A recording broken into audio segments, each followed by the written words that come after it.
नमस्कार मंडळी, मी प्रीती तुमचं स्वागत करत आहे आपल्या चॅनलमध्ये। तर मंडळी, आजची आपली रेसिपी आहे सुरमई तवा फ्राय। ही रेसिपी मी तुम्हाला 2 स्टेजेसमध्ये दाखवणार आहे। तर चला सुरुवात करूयात आजच्या रेसिपीला। तुम्ही येथे बघू शकता मी सुरमईचे मध्यम आकाराचे 6 पीसेस घेतले आहेत। तर आता आपण सुरुवात करणार आहोत आपल्या पहिल्या मॅरिनेशन स्टेजला।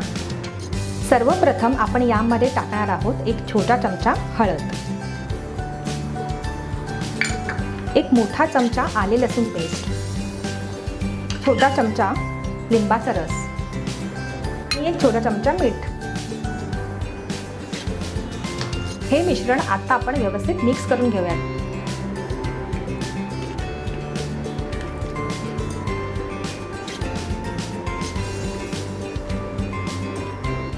सुरमईच्या चारी बाजूला हा मसाला लागला पाहिजे व्यवस्थित, जेणेकरून त्याची चव चांगली उतरेल याच्यामध्ये।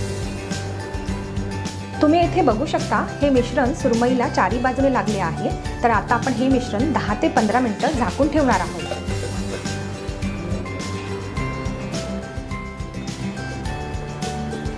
आता आपण मॅरिनेशनच्या सेकंड स्टेजला सुरुवात करणार आहोत। त्यामध्ये सर्वप्रथम आपण तिखट मसाला टाकणार आहोत, एक मोठा चमचा। लाल तिखट मसाल्याऐवजी बाजारात मिळणारा मच्छी मसालाही इथे घेऊ शकता। त्यानंतर आपण त्यामध्ये धने जिरे पूड 1 चमचा टाकणार आहोत।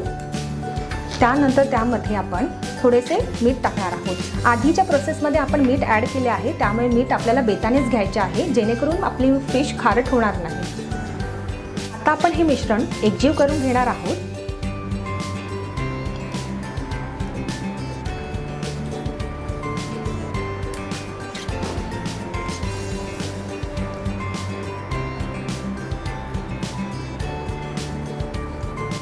अशा प्रकारे सुरमईला चारी बाजूने व्यवस्थित मसाला लागला आहे। सेकंड स्टेजमध्ये आपण जे मसाले वापरले ते आपण स्वतंत्रपणे एका बाउलमध्ये घेऊन त्याचे मिश्रण करून मग सुरमईला लावले तरीही चालेल।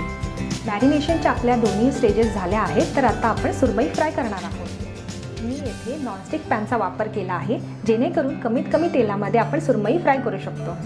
येथे मी एक मोठा चमचा तेल घेणार आहे।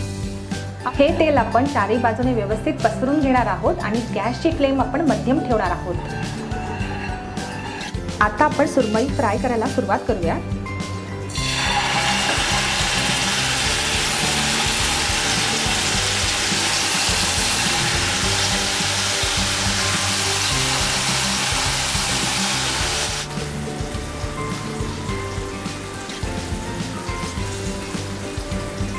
सुरमई फ्राय करायला जास्त वेळ लागत नाही, त्यामुळे एक साईड जरा गोल्डन ब्राऊन झाली की आपण दुसऱ्या साईडला पलटी करून त्याला थोडंसं भाजणार आहोत। एक साईड मस्तपैकी गोल्डन ब्राऊन झाली आहे। आता आपण दुसऱ्या साईडला फ्राय करणार आहोत। तुम्ही इथे बघू शकता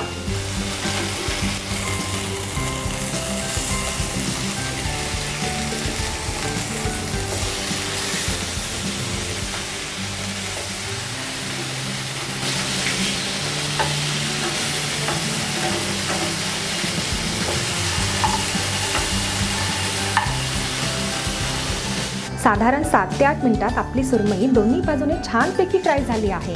आता आपण ती प्लेटमध्ये काढून घेऊया।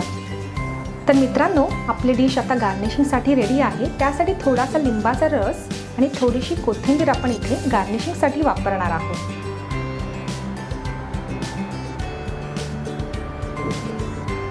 तर मित्रांनो, अशा प्रकारे आपली सुरमई तवा फ्राय डिश खाण्यासाठी तयार आहे।